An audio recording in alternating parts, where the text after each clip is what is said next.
Break न लागल्यानं बस थेट बस स्थानकातील प्रवासी स्थानकात घुसल्याची घटना जालन्यातील अंबड बस स्थानकात घडलेली आहे आणि या घटनेत एक जण ठार झाला असून 7 जण जखमी झाले।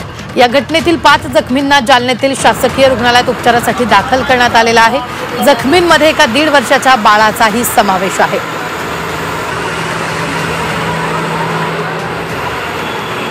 तर ही मोठी बातमी आपण पाहतोय। अपघातात 1 जण ठार, 7 प्रवासी गंभीर जखमी असल्याचं कळतंय।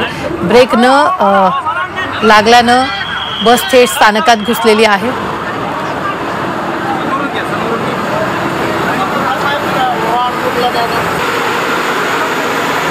जालन्यातील अंबड बस स्थानकात ही घटना घडली असून या घटनेत 1 जण ठार झाला तर 7 जण जखमी असल्याची माहिती आहे। घटनेतील 5 जखमींना जालन्यातील शासकीय रुग्णालयात उपचारासाठी दाखल करण्यात आले, तर एका बाळाचाही या जखमींमध्ये समावेश आहे।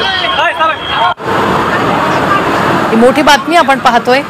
ब्रेक निकामी झाला आणि बस थेट स्थानकात घुसल्याचं पाहायला मिळते। अपघातात 1 ठार झालाय तर 7 प्रवासी गंभीर जखमी झाले, तर या जखमी प्रवाशांमध्ये एका बाळाचाही समावेश असल्याचं बोललं जात आहे। या संदर्भात ताजे अपडेट देत आहेत आपले प्रतिनिधी नितेश महाजन। नितेश, काय घडलंय? अंबडच्या बस स्थानकामधील ही घटना आहे। बस स्थानकामध्ये बस ड्रायव्हर नेत असताना तिचं ब्रेक लागलेला नाहीये आणि ही जी बस आहे ही थेट प्रवासी स्थानकामध्ये घुसलेली आहे। म्हणजे बस स्थानकावर प्रवासी ज्या ठिकाणी बसतात त्यामध्ये ही बस घुसलेली आहे आणि या अपघातामध्ये 1 जण ठार तर 7 जण जखमी झालेले आहे। जखमींपैकी 5 जखमी जे आहे त्यांच्यावर जालना येथील शासकीय रुग्णालयामध्ये उपचार सुरू आहे। या जखमीमध्ये 1.5 वर्षाचं बाळ देखील आहे, ते देखील जखमी झालेलं आहे, तर एकाची प्रकृती गंभीर आहे।